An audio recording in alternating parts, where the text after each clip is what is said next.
Ladies and gentlemen, unfortunately, I got really hyped from that trailer. I can't lie. They literally got me. We are going to be going through all of the information they just gave on the blog post. I'm coming hot off the heels of uploading my trailer reaction. That's already on my channel if you'd like to see it. Unfortunately, it was a banger. I can't even lie. I'm really, really hyped up right now. And I'm finally able to talk about what I've actually played at Treyarch. I've actually played this game. I played the survival mode for about 20 minutes. We're going to be getting into all of that. We also have a giga blog post with literally everything in new environments, wonder weaponry, enemies, challenges, new wonder vehicle, augments, gobblegums, progression system, the all new cursed mode, which we're going to get some info about, and I already have some info about. This is going to be, you literally, classic zombies. Start with a pistol, you shoot zombies in the foot 8 times, and then you knife them to get the maximum points. The old point system is back. There's gonna be ways to find like actual Easter eggs to make your experience even harder. Like basically you put a perk limit on yourself. You can only get 4 perks. That's one of the augments that you can do on this and get better rewards. It is crazy how in-depth that they are making this for actual hardcore players. I'm really excited to check out more of what they're saying about the curse mode, the chaotic return of Dead Ops Arcade. Let's go ahead and get into it. We've got a lot of info to cover. Prelude, 8 dedicated crew members collide across timelines, confronting a soul-harvesting entity and awakening in the dark ether. Ashes of the Damned launches November 14th. The environment, yada, yada, yada. Wonder vehicle, old Tessie is your wonder vehicle. Upgradable, repairable, driven with T.E.D.'s volatile guidance. With this rusting pickup, it becomes both lifeline and weapon across the frog-choked roads. We saw that a lot in the trailer. Ashes of the Damned teams with horrors, swarming zombies, scavenging ravagers, the hulking Xursa, and volatile wraith seeds, which I have no idea what those are. Each twisting survival into a brutal contest of endurance, precision, and squad comms. Wonder weapon, which we saw a little bit of. We're going to see an actual video of it here in a second down below. The sinister Necrofluid gauntlet manipulates a mysterious fluid by hardening it into deadly spikes, impaling foes, and feeding on their life force with vampiric hunger. So maybe you actually heal yourself by getting kills with this wonder weapon. The wonder weapon looks insane, by the way. Jump pads and traps, so you can traverse. The saw blade trap debuts as a grotesque contraption powered by gasoline and essence. So zombies reveal trailer. We already obviously watched this and reacted to it. If you have not seen this yet, go to my channel. The trailer is incredible. I really like, I got hyped from this thing, man. I can't even lie. All right, narrative overview. The story picks up where we left off at the culmination of Black Ops 6 Reckoning. Players to be wise to question exactly where this new crew has been transported to. It's the Dark Ether, by the way. The entire Black Ops 7 story takes place within the beating heart of the Dark Ether, including the future maps, as well as timelines collide in the form of combined 8-person crew. So all of the characters will talk to each other. That's no new information. This is just going over that. We're basically going to be able to talk to our other characters. We have a new voice for Takeo because the voice actor can no longer voice act. So we already knew all this information. Let's get into the brand new stuff. The environment, which I'm not going to lie, I really like the way the Dark Ether looks here. This is this Dark Ether pyramid that we keep seeing throughout. That's obviously going to be very important. This is going to be one of the locations that we visit. Though the crew may have doubled, the whereabouts of support members are unknown, and they must explore the environment doing its level best to kill them all the time. So basically, they're confirming there's going to be no Raptor 1 or Peck yapping in your ear. It's just going to be the 8 characters talking to each other. We're in the Dark Ether by ourselves. This exploration occurs in unprecedented territory where the earthly rules of engagement do not apply, and now, more than ever, staying together as a squad is the key to survival. This is something that they keep talking about. Basically, in the meeting at Treyarch, they basically said, the Wonder Vehicle is going to be like your home, and you move with your home to different locations. They really wanted to put an emphasis on teamwork, so you're going to need to stay with your team. The Wonder Vehicle is going to allow you to do that. Ashes of the Damned can best be described as an off-world Bermuda Triangle where various earthly and celestial locations were transported and dropped into this place. Beginning with the twisted, otherworldly Janus Towers that once resided in Liberty Falls, there are 6 terrifying and surreal main locations to investigate, all linked together by treacherous and unforgiving roadways teeming with deadly threats. So, kind of just laying the land there that there's going to be a bunch of locations here. And then we're going to get a little bit of information about him here. So we have the Janus Towers Plaza. This is probably going to be the spawn point because this is literally like that right there. That little room is actually where we spawn in for Reckoning. That is where the last map happens, and we're going to be spawning in outside here. And this is going to be a Dark Ether twisted version of Janus Towers. One tower has collapsed completely while electricity sparks and crackles from severed power lines arcing into the oppressive skies. So that's going to be one location. This is the one we've seen the most of. I really like these zombies at the dinner table. It's very like Resident Evil-esque looking to me, but this is going to be the Van Dorn Farm. Obviously, kind of like very reminiscent of Black Ops 2 here. We've got the Blackwater Lake, which is going to be this cabin kind of split apart. Zombie Theater movie screen. Probably going to be able to find reels to put in there for Easter eggs. We've got Ashwood, which is kind of like the old Western style town, it looks like. Its inhabitants massacred by a war of a bygone era. The dead are more than memories here. So we are all sinners. It's got that like very creepy, you know, old Western town type vibe. Exit 115, which is going to be where this diner is. Once thriving, this rest stop crumbled freeway overpass was torn from its original location. There are faint echoes of a doomed confrontation. Only desperation and betrayal remain. So it seems like each one of these locations they're kind of leaning into. Each one has its own story to discover of what happened there and why it's in the dark ether. You've got these cars floating and everything. The Zarya Cosmodrome. Those hearing voices before reaching this world now speak of betrayal, sabotage, and scientific hubris. Greed and darker influences have prevented an ascension. So obviously this is kind of like previously teased, but you can literally see the rocket from Ascension kind of ripped in here. We've got PhD Flopper's location right there. Dude, this is just, this is peak right here. I love this. The fog, and then referred to simply as the fog, much of the traversal roads, some with additional areas of investigation, such as a grounded ship or forest of a monolith, are blanketed in a layer of foreboding mist. So again, very reminiscent of Black Ops 2. Transportation is advised through these shrouded areas, as only the bravest or most foolhardy venture through these areas on foot. So you really want to take these like dark ether launch pads through this area, or the car through this area. Also, does this not look like does this not look like the boat from Terminus? This like front part of the boat? Grounded ship. It might actually be. That looks very, very similar.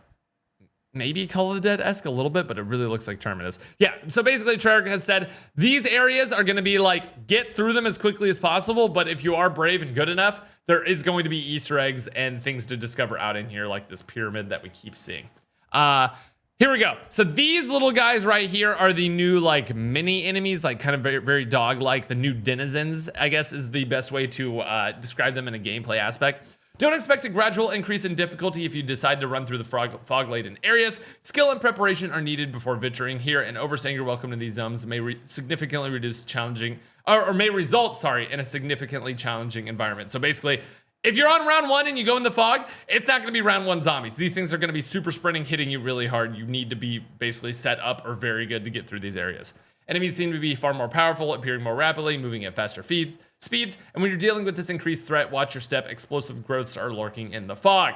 We've got the new Wonder Vehicle, Old Tessie, which is going to be, again, this is the base form, and you can upgrade it. You can put Pack Punch on it. You can put a like laser turret on it. All of this stuff is going to be, yeah. So basically, this is what it starts looking like, and this is what it ends looking like. Very, very, very upgradable here. Those who explore carefully may discover a series of upgrades, the DG2 turret, yada, yada, all that stuff. Okay, so, oh my god, it has a melee attack too. Also, this zombie right here has horns. This is sick. I don't know what kind of zombie this is, but it having horns is really cool. Okay, new wonder weapon, Necrofluid Gauntlet. In addition to blasting maggot sacks to atoms with the classic ray gun and the ray gun Mark II, first confirmation we've had that those two are going to be making a return. There's a brand new wonder weapon to wield in Ashes of the Damned.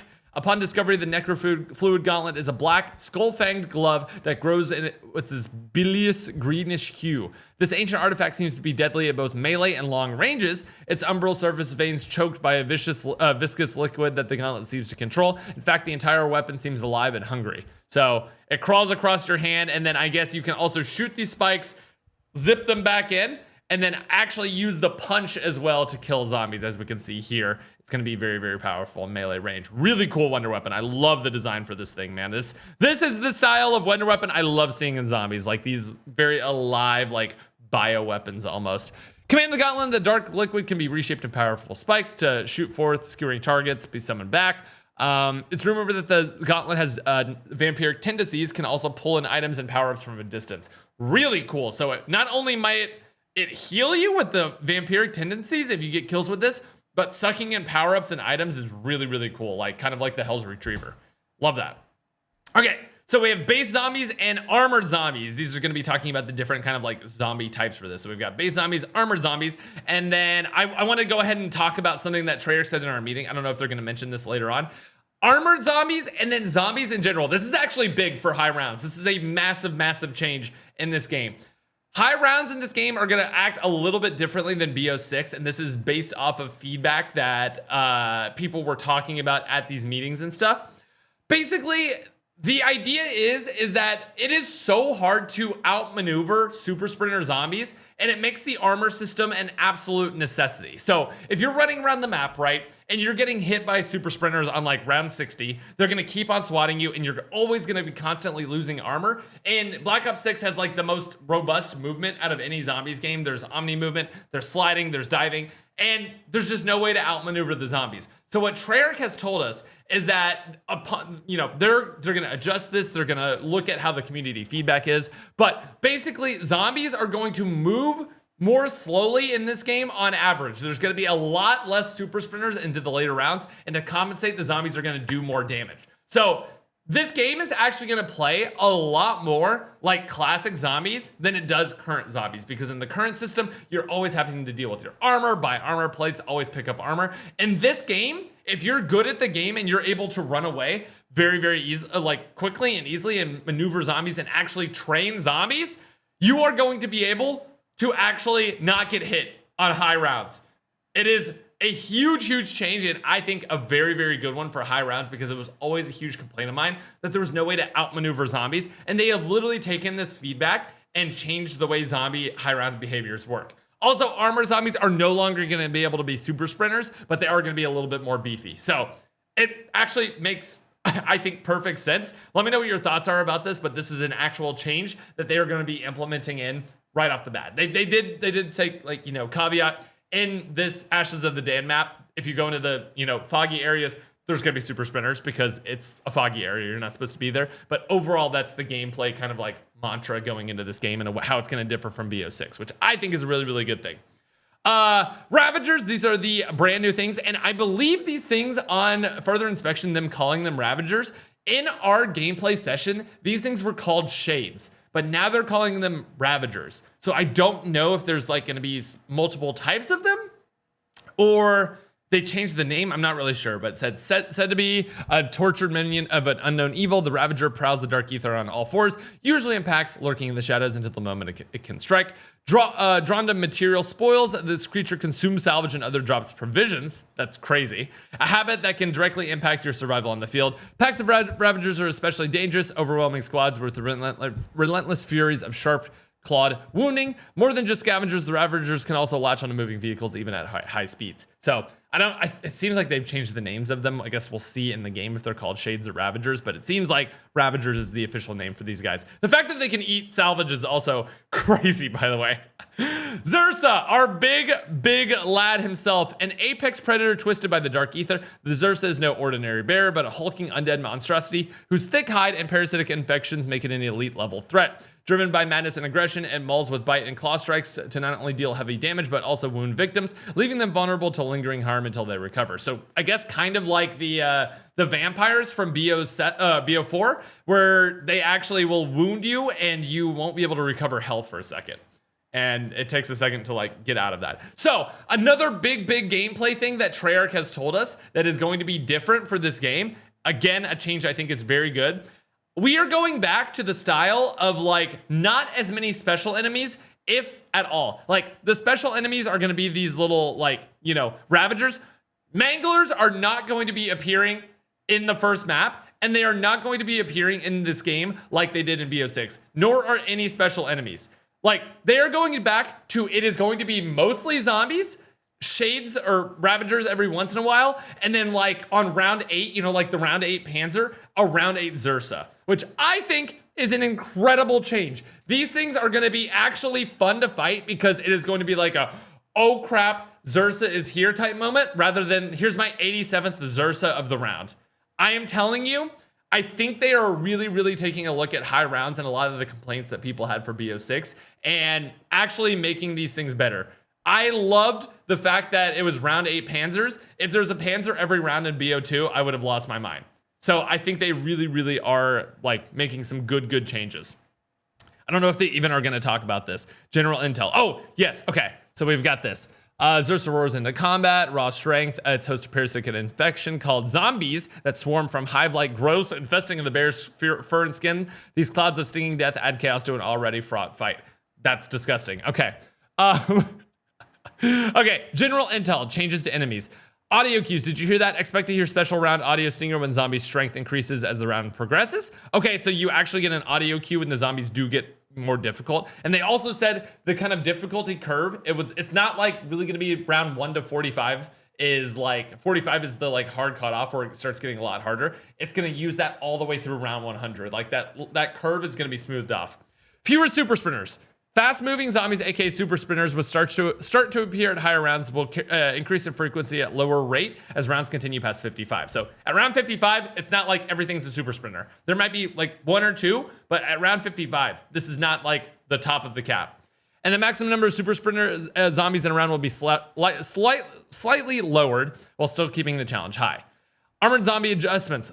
Heavy and light armored zombies weighed down by their protective skeletal armor are now slower and more durable. I also love that it seems like the armored zombies in this game actually are thematic. It's not just like they're wearing an armored plate. It looks like their skeletons are their armor, so it's more like in universe. I really, really like that. No more super sprinting from armored zombies. Overall, zombie armor is more easily destroyed, but more durable against explosive splash damage. So this is actually, sounds like maybe I misheard or they are kind of changing this. It seems like it's more durable against splash damage, but also just you can shoot off armor overall. Good change. Certain weapon attachments and combinations are more effective at armored zombie takedowns. Sliding knockdowns. Sliding into normal zombies knocks it down, but doesn't inflict a lot of damage. So this is one of my favorite features of BO6. That PhD slider where you could just like slide into zombies and knock them over. That is now default. It's not a PhD slider attachment, which is incredible. I really, really like that. All right, jump pads. These are going to basically allow you to traverse the map. Once power is restored to local areas, you can bring some illumination. You can also use the jump pads to travel across ashes of the damned. They allow players to navigate across the vast landscapes of the map rather than brave thoroughfares of this hellscape. For a nominal essence fee that's comparable to an inexpensive door buy, you can interact with the jump pad console, which may have more than one destination available, and choose your landing spot. So probably like 750 points to use these. Then you're instantaneously launched into the skies, traveling over. We know how jump pads work. Jump pads are useful in a variety of situations, like assembling a team in a hurry, navigating without the need of old Tessie, or quickly returning to a previously explored locale to often obtain a valuable item like a self-revive kit or perk. Saw blade trap. These things are going to function as monkey bombs. You basically turn them on, they spin around, they kill a bunch of zombies, and they bring in zombies. Very, very simple, but we use this actually in the survival map. It's pretty cool. Part 2, dark preparations, modes, and loadouts. So we've got standard, directed, survival, and curse modes offering story-driven quests, streamlined guidance, tighter endurance maps, and higher risk relic hunts, which is, again, what I'm most excited about that they have told us the least about. Plus Dead-Up's Arcade 4, which is incredible. Loadouts prepare for your match by doing the 30 weapons, so there's no weapon carryover from the previous game, which is good. I like all new stuff. Weapon prestige, build codes. Oh yeah, build codes are coming to this game, which is really cool. Melee criticals are also coming to zombies, so you can actually headshot with melee weapons. Cool. I like that. Unless they're looking for something a little bit more old school than cursed. Okay, here we go. Let's talk about the modes. We've got standard. This is going to be basically what we had in BO6. This is just loading into the game. This will include access to the main and side quest content. It will be available at launch. Directed, obviously, this is going to work exactly like it did in BO6, where, you know, halfway through the season, directed mode comes out. That allows you to actually beat the Easter egg on directed mode. Walks you through it. Very, very easy. Survival maps are coming. That is basically you load in. Pack-a-Punch is already there. Wonder Fizz is already there. All upgrade, you know, building tables are already there. Small areas, that's going to be released pretty frequently throughout the seasons. Cursed, this is the big one here. Take on a new experience featuring some legacy mechanics with numerous side quests to unearth that are increasingly potent and cursed relics. Activate these relics to face harder challenges in exchange for new levels of power, replayability, and rewards. So this is going to be classic zombies here. We've got this sick shot of the bear here. And I think these guys with the horns are armored zombies. I'm pretty sure. Also, My boy Tank Dempsey is absolutely downed by this the Xursa right now. Tailor-made for the hardcore, crafted for those seeking more demanding experience with new layers of challenges to discover and overcome for access to unique rewards. This is one of Black Ops 7's biggest innovations, directly inspired by feedback from the zombies community. I don't know if they'll talk about the rewards here.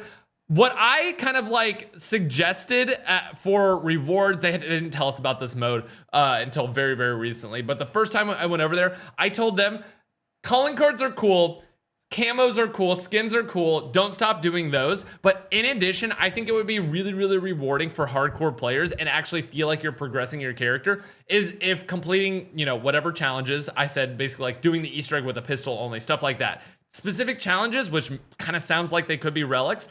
I would love to get like almost like the bone teeth system from Extinction, which was basically like you got these points that you could spend on anything, and maybe it would give you like 1% more gun damage or 1% faster reload speed so that you could constantly be micro upgrading your character that had actual gameplay ramifications. Even if it's just like by the end of it, you get 30% more sprint speed, reload speed, fire rate, and 30% more, you know, like damage on your guns. I think that would add so much replayability, even if it takes forever to do all of that. It's almost like you're getting like a like a director mode at the very, very end where you're gonna be more souped up than the average player, and that comes with reward for doing difficult things in the game. I hope that's kind of what the reward system is like. We'll see though.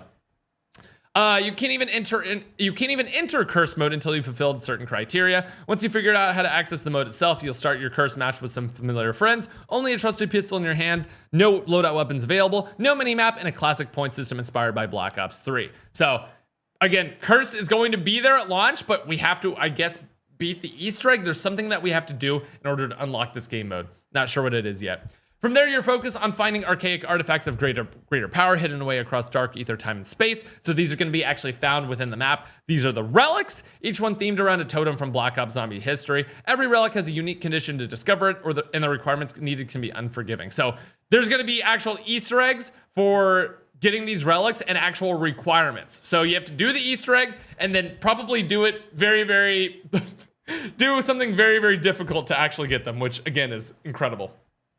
These cursed relics aren't simply here to display in a trophy cabinet. They provide a debuff modifier, making your subsequent matches even more challenging. Each relic offers a unique challenge to overcome, and once unlocked and applied in a match, several of these modifiers can enable further restrictions that longtime fans will find familiar. A limit on 4 perks, or the removal of ammo caches are just 2 examples. So truly, you are able to, with these relics, make it old school zombies. With relics become available at a varying degrees of cursed power, your future cursed relic matches, as well as private matches with the host collection of relics is available to pick from, are set to become even more hectic as you hunt down more dangerous artifacts. Each Black Ops 7 Zombies map will have more relics to discover throughout the post-launch seasons. Why curse yourself by choosing relics to increase challenge? Because doing so is the key to unlocking more powerful relics, as well as granting you blank benefits and rewards unique to the mode. Good luck, you will need it. So again, I really, really hope that this is kind of a system that actually has gameplay ramifications and not just calling cards and camos, although those are also cool to get. I want something a little bit deeper. I want something a little bit deeper. First survival map is going to be Farm, which is just round-based. We don't really need to explain that. You guys know what that is. And survival, you'll venture out within the perimeter map. In this case, the farmstead. Hold out as long as possible. There are a few places to run. Old Tessie is out of commission. Tactical positioning is key. Once the power in the farm is restored, you have a focused plan to survive for as long as possible. Yeah. Any other interactive crafting tables, wall buys, or machines not in the standard mode are moved into the survival map. So again, you'll have all the tools you need, just like in the starting room maps, to actually get to high rounds here. So it's going to be basically how you grind camos is what this is going to be. Unless there's a really good strategy on Ashes of the Damned. For example, in standard mode, the farm doesn't have Pack-a-Much or Dur Wonder Fizz there, but they're both dropped in for the survival map. And this is going to be playable in the Black Ops 7 beta. And we're also going to have actual gameplay of this at Call of Duty next, so stay tuned for that. Match preparations, loadouts, curse exempt. So again, for cursed, you're not going to be able to use a loadout, but of course the loadout is going to be exactly the same. Yeah, This is interesting tactical equipment, including stalwarts like Decoy and old favorites like Symbol Monkey and Casimir. And Black Ops 7 specific tacticals. I don't know if this means you can actually spawn in with the Symbol Monkey or Casimir. I'm not sure, because we could always see those in the menu, but we couldn't actually equip them when we were doing our loadout. Yeah, it seems really like loadout is going to be exactly the same as it was in BO6. Not much to talk about there. Build codes. So we have zombie builds. So you can actually just put in a code for a weapon and copy someone else's build. You don't have to like do the attachments one by one anymore. You can literally just put in, you know, like if my build out code is 11577Z, you can just copy that and have my exact loadout, which is pretty cool. 30 weapons to choose from. There's obviously going to be a zombie mastery camo, you know, weapon prestige, ward support weapons. So this is some new news as well. These return in Black Ops 7, including the all-new Disciple injection, as well as a selection of BO7 ordnance. Find these dropped loot. So basically, not only will we have the mutant injector, we also will have a Disciple injector now, which we didn't get to use in the survival mode, but we saw it in the menu. It just wasn't actually usable yet. Melee weapon adjustments. There's a beneficial change coming to melee weapons BO7, allowing them to inflict critical and more damaging attacks, allowing for much more personality with every melee weapon you use. Yeah, basically they are letting you hit crit points and also do charged melee hits in zombies now, which is kind of cool. New and returning features. Essence, salvage power-ups, and power-ups intel. Essence can now be gained by recycling Gobblegums. Salvage drops scale in value with missed rewards return at milestones, while power-ups gain a random perk option while fire sale discounts traps. Yeah, okay, so a few things here. You can now get a random perk power-up like while you're playing normally. There's not an Easter egg. If you're just playing and killing zombies, every once in a while, every couple rounds, you will get a random perk power-up actually dropping, which is great. That's awesome. And they did mention if you get a random perk power-up, your next perk is not going to cost more. It's still going to cost the exact same. Anything that you get from like random perk power-ups is not going to increase your like the cost of buying more perks. So it's always going to be a good thing to pick these up. It's great. Salvage drop scale and value with missed rewards return at milestones. Essence can now be gained by recycling Gobblegums. This is the first I'm hearing about this. So I guess if you have a Gobblegum and you don't want to use it, you can switch it out for Essence. I guess. Seems cool. Enhancement overload. Okay, this is big here. Black Ops 7 Zombies launches with a huge variety of Perk-a-Colas, ammo mods, and field upgrades. A massive augment expansion with 66 new choices, 192 total augments. Research progress continued from Black Ops 6. New overheal mechanic letting you stack buffs and customize your survival chances like never before. Yeah, so there's so much information. We've carved off an entire blog detailing all the augments coming at launch. Read it here. Okay. Yeah, so we have all, okay, so basically, let me give you high level rather than reading this. Basically, all of your augments from BO6 are going to be carrying over into this game. Everything that you had unlocked, or if you had nothing unlocked, that will be the exact same in BO7. However, they are adding a major and a minor augment for every single thing in the game. So every single perk is getting a new major and minor. That is going to be pretty game changing. Like I know for a fact, one of them is going to be if you pick up an armor plate, it automatically puts it on. That is going to be a new major augment for, I believe, Vulture. That is huge. These are majorly game changing. And then once you've fully researched it, you can get 2 minor augments and 1 major augment. So lots of new stuff to put on, lots of new builds and everything like that. It's gonna be big. So let me just quickly go through here. There's gonna be new Wisp T. There's gonna be the new Toxic Growth. Expect 6 augments from Black Ops 6 plus 2 brand new ones, 1 major, 1 minor. Yeah, so this is what it's gonna look like right here. So before, reactive armor was the top one, but now we have Shake It Off and Iron Core. And now at the very, very end, you get extra slot. So basically, if you delete these bottom 3, that's what BO6 had. Every single track is now gonna have these bottom 3. A new major, a new minor, and an extra slot. Anytime an augment enables an enemy to be charmed, Brain Rot perk is an obvious example. Charmed zombies now avoid slaying the lot zombie, which is, again, incredible. All big game augments and ammo mods will receive a buff to damage or frequency that they trigger. Big game now charm or burn elite enemies more frequently. Damage types without a hit location like Deadwire's Lightning Strike are now no longer automatically considered for crit hits. This also affects equipment and traps. One shot, one chance. Augments that operates on a per shot influence regarding ammunition have or weapons that have multiple pellet. Now have very small cooldowns to make them not overwhelmingly effective for those weapon types. Basically, they're just doing a balancing pass on everything. New enhancement, health overcharge. New feature for Black Ops 7 zombies is Overheal, a modifying buff that allows players to temporarily increase their maximum health using certain augments or equipments. Here's how this works. In most cases, you can raise your health by combining augments like Juggernaut's probiotic augment with a stim shot equipment. So this is plus 100 health above your current health maximum. Employ specific techniques so you can now increase your health farther still. This bonus to your health is temporary, meaning unlike your regular health, it does not regenerate over time. The bonus is lost once your current health drops below the normal maximum, but it can be temporarily reacquired. So basically, if you use a stim and then you also have an augment that, you know, overheals you on something, you can get above the normal amount of health for, I guess, until you lose it. It doesn't recharge once you've gotten above that, but you can basically beef yourself up if you're about to run through a big horde of zombies and be able to tank like a bunch of extra hits. Very, very interesting. Very, very interesting that they're basically talking about all of that. It's got to be something Easter egg related, man. It literally has to be. 12 perks. It is basically, from what I saw when we played, it's going to be the exact same perks as BO6, which is kind of an L. I was hoping for more new perks aside from Wisp T, but we at least have one new one. Summon a companion wisp after killing zombies. Again, this is literally Luna, but just like a new version of it. So here we go. Yeah. Wisp will begin to slay nearby zombies for around 30 seconds. 2 minutes later, it can be summoned again. Defeating a number of enemies, number of important. Yeah, so basically, yeah, it's literally just Luna here. The demon does more damage. So these are the different augments that this specific Wisp T will have here.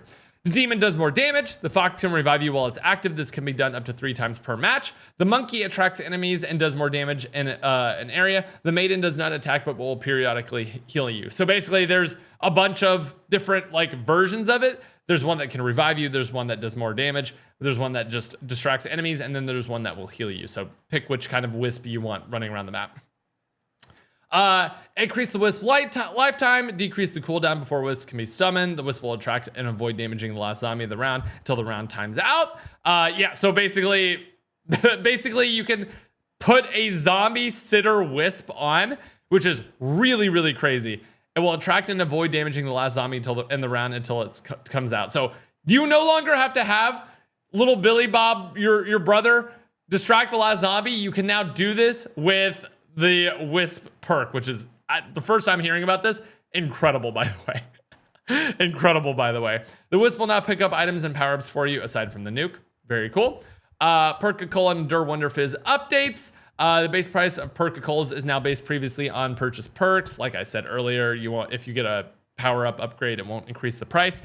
In Black Ops 6, the Dur Wonder Fizz becomes available at round 25. In Black Ops 7, the Wonder Fizz is dependent on you and your teammates. It now arrives after a certain number of perks have been bought, including repurchases by all players. So after you get, I believe it's 3 or 4 perks, the Wonder Fizz is going to spawn in. So you no longer have to wait till round 25. As long as you're buying perks, the Wonder Fizz is actually going to spawn in. So absolutely huge. These are the augments for, I guess they're going to show us all the new augments. So let's just read the new ones. We obviously know what the old ones are. New jug augment. Your health is increased when all of your armor plates are broken. Pretty cool. Incoming damage will occasionally be significantly reduced. So just a chance to take like no damage on big hits. Those are the new jug augments. For PhD, release a second explosion shortly after the first one. So if you actually use the PhD dive, it's going to explode twice, which is really cool. Wall jumping creates an explosion. Wall jumping is going to be in zombies, by the way. Pretty big there. Pretty big. New elemental pop. Weapons with an ammo mod equip have a chance to deal the elemental damage that the enemy is weak to, which is cool. Like that. Killing an elite or special enemy with its elemental weakness resets your elemental pop cooldown. So if you're actually using the correct element against stuff, you'll get more elemental pops. Mocha Mull, the punch is replaced with your dedicated melee weapon. So instead of doing that like big animation when you're using melee macchiato that you like, you know what I mean? That punch will now be replaced by just meleeing with your weapon, which is much faster, which is a pretty good punch augment. I like that a lot. Barista Brawl, gain more essence from melee kills. Possible new speedrun strategies. For Voltrade, Picking up an armor plate automatically applies it to your vest. Special and elite enemies you kill will now have a chance to drop a large essence vial, so more points from stuff. And then obviously on each one of these perks, once you get it to the end, you do get that extra slot as well. So you can use 2 minor perks at the same time. Double tap. Every 4th bullet in your weapon magazine deals double damage. This seems kind of not good though. All non-crit shots do double damage. This is actually, I kind of like this for like, you're going to be able to do like a $3 million damage headshot. So there's definitely going to be, this is going to be a just for fun one, but I like that a lot. Bullet weapons have increased penetration damage through enemies. Oh my God, that's huge. This is one of my biggest complaints about Black Ops 7 or Black Ops 6 gameplay is the bullet penetration is so bad. Oh my God, that's such a good augment. All right, that's double tap. For quick revive, killing a special or elite enemy will start your health regeneration. You can now craft a self-revive kit up to 4 times. So you now can craft 1 more self-revive kit. Wait. Yeah, okay. Deadshot Daiquiri, bullets deal bonus damage to enemies within point blank range. Really good for shotguns on this. Temporarily increase your movement speed after getting a point blank kill. So again, very good for shotguns. See enemies close behind you and take less damage from behind on the 6th Sense perk for Death Perception. Death Perception can now see loot. Still never knew what that meant, but maybe that will be good for Easter egg hunting. I'm not sure. Stamina, fire while sprinting. Really like that. That's a good one for stamina. Increase non-forward sprinting speed, so you can run faster backwards. For Speed Cola, gain a burst of speed when initiating a reload. Reloading now has a chance to not use stock ammo. Kind of cool. Ammo mods, again, same exact thing. Let's talk about, okay, so we have fireworks. This is the brand new one. You can see the new fireworks going off here. Initial explosive light show has occurred, damaging zombies caught in the vicinity. Stars are launched at the sky before exploding. Subsequent explosions launches a set of individual flares from the stars that fly out and hone in on random threats within the general vicinity. The chance of fireworks activating depends on the enemy type. Once the light show is over, expect a small cooldown window before it's available again. So really nothing super different in how fireworks work, but let's look at the augments here for fireworks in Black Ops 7. Fireworks can now activate on elite enemies, creating a bigger light show. Fireworks explodes immediately, setting off flares through enemies in all directions, so it actually will shoot the fireworks sideways, which is cool. Instead of targeting enemies, the flares will land on the ground and explode for a while. Okay, interesting. So it makes more of like a trap style one. Create 2 fire wheels that spin around and damage enemies. Dude, I love the way it looks. So all of these sound like they're just gonna be beautiful to look at. I like that a lot. Minor augments. Fireworks launch more flares. Fireworks flares deal more damage to special and elite enemies. Increased area of effect. Fireworks cooldown is reduced. So some pretty standard minor augments there. For ammo mods, our new stuff. Charmed enemies deal toxic damage to nearby enemies. Increase the damage dealt by charmed enemies. So brain rot, a couple new things here. For napalm burst, leaves a pool of fire on the ground. Increases the activation radius. Okay, pretty standard. For Shadow Rift becomes a black hole that pulls enemies in before teleporting away nearby enemy survivors. I like that. That's cool. Teleporting enemies away adds ammo to your weapon magazine from stock. Cool. Activating Deadwire launches an orb that deals electric enemy to nearby enemies as it moves. Enemies are now stunned by Deadwire, have a chance to spread to nearby enemies. Okay, fine. Cryo Freeze has a chance to activate on more than one enemy at a time. Enemies are damaged once they're unfrozen. Cool. Toxic Growth. So this is, again, returning from Cold War. Let's talk about the augments for Toxic Growth. Here's a little video of it in action. Hold down powerful pathways with, yep, we know how Toxic Growth works. We used it a lot in Cold War. Here we go. Augments for Toxic Growth. Toxic Growth takes up a wider area, and enemies that enter the growth continue to be slowed after leaving it. The first normal or special enemy to walk into the growth is entangled and charmed, attacking other enemies that enter, so it turns one of them. Enemies killed by the Toxic Growth explode, dealing toxic damage to nearby enemies and slowing them. The first normal or special enemy to walk into the growth becomes Toxic Growth itself. Oh, that's kind of cool. I like that. Enemies move through the growth even slower, significantly increase the Toxic Growth health, increases max charges. Killing enemies with Toxic Growth has a chance to drop healing fruit. Very interesting. Okay, field upgrades. New augments for field upgrades. The beam now deals additional damage to zombies in a cone in front of you. Zombies that hit by the beam are dealt additional shadow damage over time, so it kind of like burns them. For healing aura, Healing Aura can now revive dead allies. This is a big one. So if you're using Healing Aura and someone completely bleeds out, if you use it, they will revive mid-round, even though they are like bled out. It's a big one. That's actually one of the biggest ones. Affected players can get a health overcharge. So there we go. That's talking about that health overcharge. Frenzied Guard. New thing is, while Frenzied, annihilate enemies with your fist. Okay. You go Fist of Fury when you're in Frenzied Guard. When Frenzied Guard is active, armor durability is increased. Energy Mine has more detonation and waits for multiple enemies to be enraged for each detonation. Okay. Deployed Energy Mine can be recycled for field upgrade charge. Okay. Interesting. Dark Ether, Ether Shroud. Distract enemies with a Dark Ether clone of yourself. So whenever you use it, not only will you go invisible, there will be a clone distracting enemies dancing around. Deal shadow damage to enemies on activation and increase your movement speed during Ether Shroud. And then we have Gobblegums. So obviously we know what Gobblegums are. This is the rundown of how they work in BO6 and BO7. You can now destroy any Gobblegum and convert them back into essence. See below. Wait, so it actually uses up the Gobblegums. So I guess the Gobblegums that you don't like, you can just destroy for points? When multiple players are accessing a Gobblegum machine, expect a small cooldown every time you attain a Gobblegum to allow teammates a chance to interact with the machine. Power-up summoning Gobblegums like Killjoy on the house, hidden power are now automatically activate the power-ups they summon, adjusting the tactics of when to employ them and removing the need to the need to physically run into them. So whenever you activate like a Killjoy, it's just gonna spawn. It's just gonna do an insta-kill, not spawn an insta-kill. Interesting. During exit strategy, now automatically exfils the player who used the Gobblegum, counting as a successful exfil. This is partly due to the new exfil feature. See you later in this blog post. So yeah, they're changing the way that exfil work a little bit. Spoiler alert, it's not going to be exfil for the whole squad. If a single person wants to leave, they can do that. All right. So we've got 6 new Gobblegums and 41 returning. So we have one new one. What is the new one? Anywhere but here, stock option, aftertaste. I can't tell which one is the new blue one. Anyway, one of these is new. We've got 2 new purple. Power vacuum is one of them. And then is it re-equipment and aftertaste? Re-equipment and aftertaste. I think those are the new ones. We've got 2 new legendary. Round off, armor getting. I think I actually saw this one in our play session. This one basically upgrades your armor, I believe. So you don't have to have the points. I don't know what round off does. And then one new red one is gift card. So there's not going to be what's it called?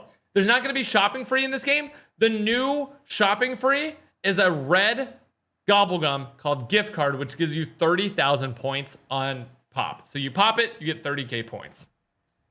And then the whimsicals, there's gonna be one new one here. Not really sure what that's gonna be. Yeah, so here are the new ones. Here. Okay, perfect. This is the new one. Aftertaste, we know what that does. Keep all your perks after being revived. Your equipment slots refill over time. That's gonna be the new re-equipment. Power vacuum, kills have a higher chance to spawn power-ups, and you can do that like multiple power-ups per round. You can get like multiple nukes per round. Round off, rounds prevented from advancing for 2 rounds. Okay, very interesting.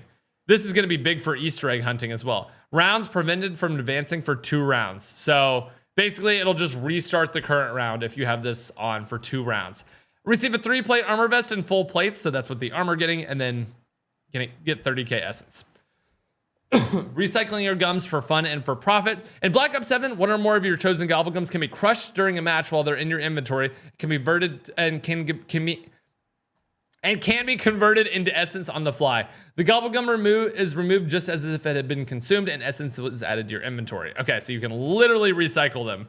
The double points power-up stacks with this reward, awarding you double the normal amount of essence.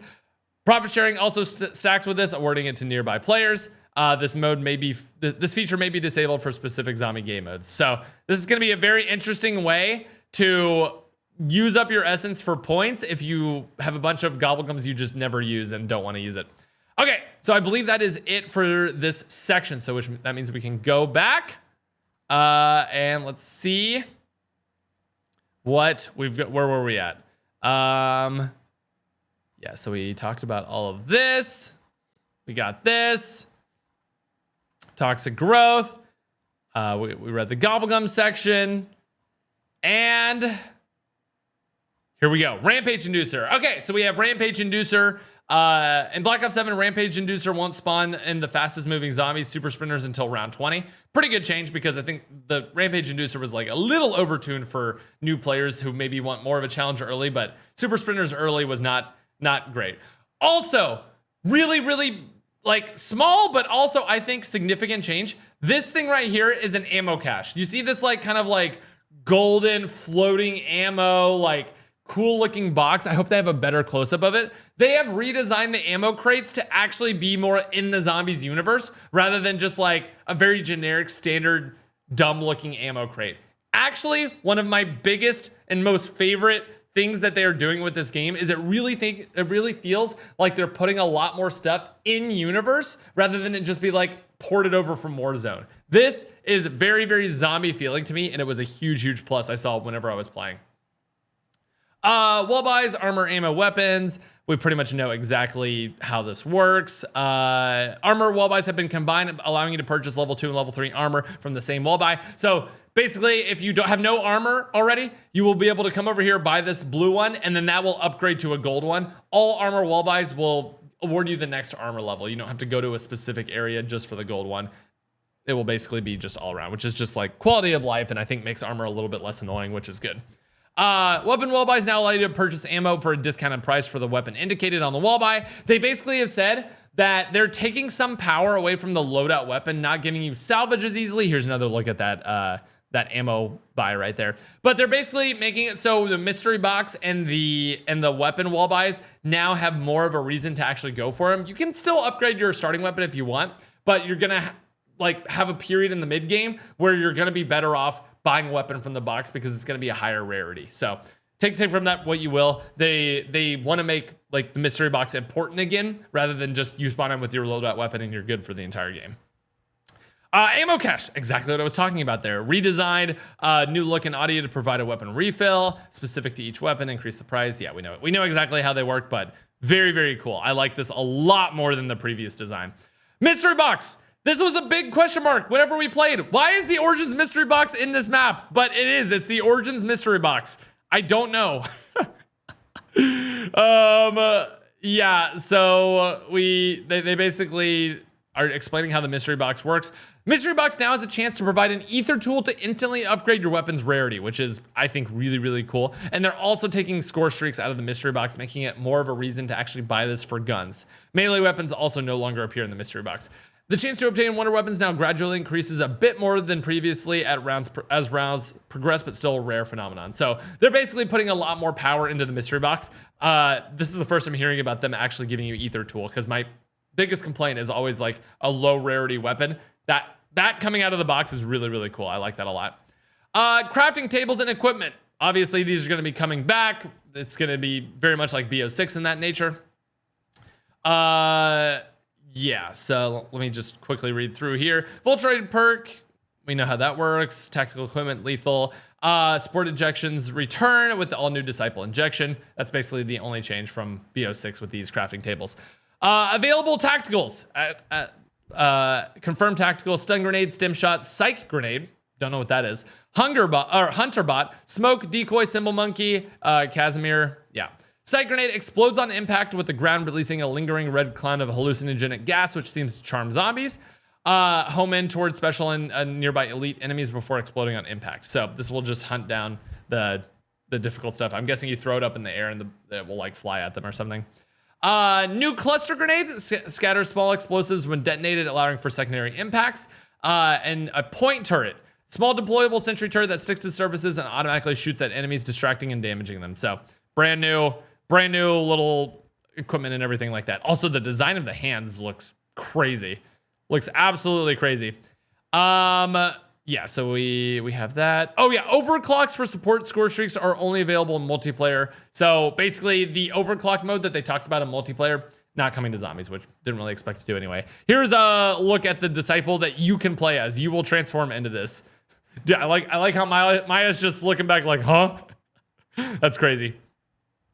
Grab and hurl. Raise a normal zombie, add range into the air, and hurl them at other foes, inflicting powerful dark ether damage. This is the attacks that you get when you're actually in this mode. Drain life. Focus your feeding powers to slow down and drain the enemy of any normal, special, or elite zombie. Unholy Scream will release a sonic blast that stuns those caught in the audio emanation. So this is going to be more of like, I think, a support type injection, whereas the Mangler is probably still going to be the best for killing the most things.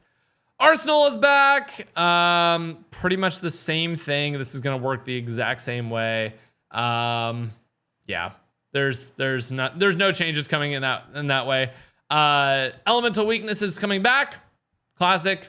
We know what that is. Pack-a-Punch, which is obviously going to be on the back of the car now. In Ashes of the Damned, there's one important difference to the Pack-a-Punch machine. It is mobile, being clamped to the exhaust of the upgraded old Tessie. Pack-a-Punch machines return to more expected stationary positions during the survival matches. You can enable or disable Pack-a-Punch camos or by bashing the machine. More investigations needed to fully understand the secrets of the Pack-a-Punch machine in Black Ops 7. So maybe more coming, but seems like it's going to be mostly the same, at least from what they've told us here. T.E.D. task. Okay, so we have Ted's head on... God, why is it so large? Periodically phasing in and out of the dark ether. Oh, this is going to be the new Samantha trial. It's a strange interface console with an oversized TED head. Access it to complete a specific task. So this is going to be the new Samantha trial. HUD presets are coming back. Pack-a-Punch camo can be turned on and off. You can select the layouts for the HUD.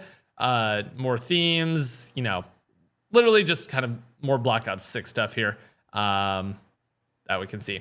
New exfil. Okay, this is actually something that has changed pretty significantly from Black Ops 6. With Raptor 1's fate currently unknown, rest in peace, you won't be relying on the helicopter airlift to exfil both you and your team when going gets overly chaotic. Fortunately, an archaic German Telefonsen booth repurposed as a cosmic gateway portal can be called upon both literally and figuratively to extract you from your mayhem. Basically, all this is going to say right here, you can read it if you would like, this is only going to extract the people who say yes to the exfil. So if you have like a teammate that needs to go to bed, needs to go to dinner, something like that, they can call the exfil, and if everyone else declines, it's only them who's going to be exfilling, and it spawns in an HVT this time. So it's going to spawn in, like on Ashes of the Damned, it's going to spawn in a bear. If you kill this bear, you extract. Simple as that. And all of your teammates can help kill the bear, that you can call in reinforcements and everything like that. And at the end of it, whenever that bear dies, whoever called in that exfil will actually get to exfil. So I think the system is a good change. Very similar overall, but also changed in the best ways, because sometimes you want to be playing and you're very set up and then everyone exfils you and you're just like, okay, cool. And yeah, you have a time limit to do it before the time expires. Yeah, so and then you keep going if you don't. Additional features. Let's see what they talk about here. Melee weapons have heavy attacks and crit attacks. We talked about that. You have more control over the swing and arc of your weapon from start to impact. More importantly, the timing of attack to ensure a critical hit is achieved. So a little bit more of a skill gap than just spamming RT with your melee weapons. We've got the overheal mechanic. You can raise your health by combining augments. Yeah, we talked about this earlier. Auto revives and area criticals. Auto revive on new round. When a round completes, expect a player in the prone position to be auto revived. So yeah, if you are literally down with the ray gun shooting and the round changes, you just get automatically revived now, which is kind of nice. As noted in the augment sections of the blog, the damage types without a hit location. Yeah, we talked about that. Zombie gameplay systems. Here we go. And we get this look at the Zarya Cosmodrome right here. New intel inspection with audio logs, artifacts, and documentation strewn across the dark universe of terror. Gathering all evidence in one place for future investigation is a must. The zombies intel menu. Each piece of intel can now be studied and inspected, including zooming in and out and rotating. So probably a little bit of environmental storytelling with those. Very, very cool. I like that a lot. Save and load all comes back, rejoining. Solo pausing and other innovations brought back to zombies. Hopefully they get rid of the timer, but I have a feeling they won't get rid of the timer.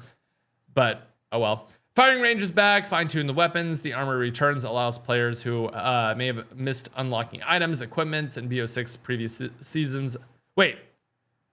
And allows players who may have missed unlocking items or equipment or weapons in Black Ops 6 or previous seasons of Black Ops 7 the chance to do so. So they are bringing some more stuff back from BO6 zombies? I would like some more clarification on what from BO6 we're going to be getting in the armory. Because I thought this was going to be all new weapons, which I was excited about. I didn't want to reuse Gobblegums, or reuse weapons. Huh. Okay. That I'm not so sure of. I don't like the idea of BO6 stuff coming back.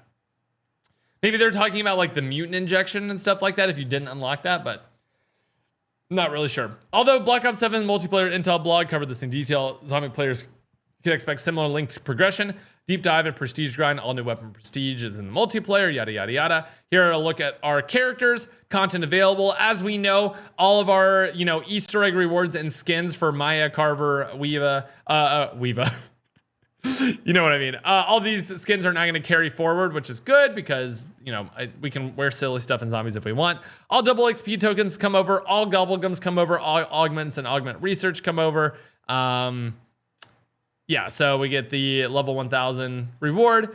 And then Dead Ops Arcade 4, which personally, I'm excited to play eventually, but I've never really been a massive, Dead Ops Arcade fan. So I'm just going to slowly scroll over this and let you guys take a look.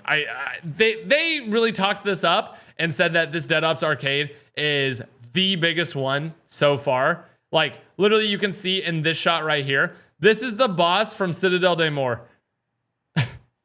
This is the boss from Citadel de Mor that is you can actually fight in Dead Ops Arcade. So really, really cool stuff. And the first person views always look crazy. God, this makes me want official Treyarch custom zombies.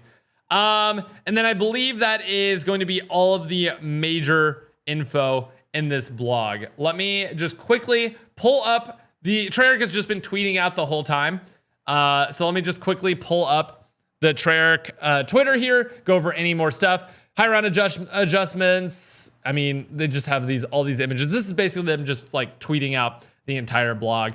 So again, more information over on the Treyarch Twitter can be expected if you guys want to, keep up with anything. And they basically covered everything that we heard in the presentation.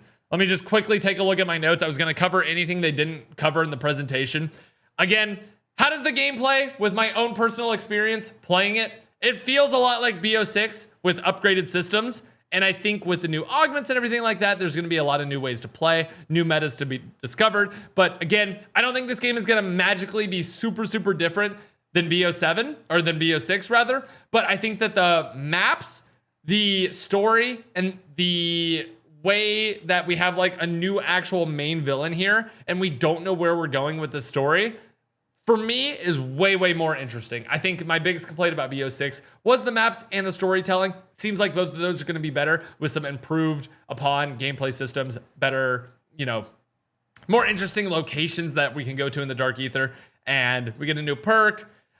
Overall, it's going to be, very, very similar in a lot of ways, but also more of good, because I did like BO6 zombies. And while I wish a little bit more stuff was changing, I think overall I'm pretty happy with a lot of the stuff they are changing. The high round changes are very, very exciting for me. The cursed mode hopefully introduces a whole bunch more progression for hardcore players, gives us a reason to actually play. Overall, I'm very, very excited. I'm going to be hopping on. I'm going to be streaming this a whole bunch. And yeah, we're going to be obviously playing this actual real gameplay next week for Call of Duty next. So that will be the next time you see Black Ops 7 information from me. Hopefully you guys did enjoy this video. I know it was long, but so was the blog post. So we had a lot to go over. Let me know your thoughts on everything down below. How are you feeling about this game? Overall, leave a like if you did enjoy. We'll see you in the next one. Peace, everyone. Bye-bye.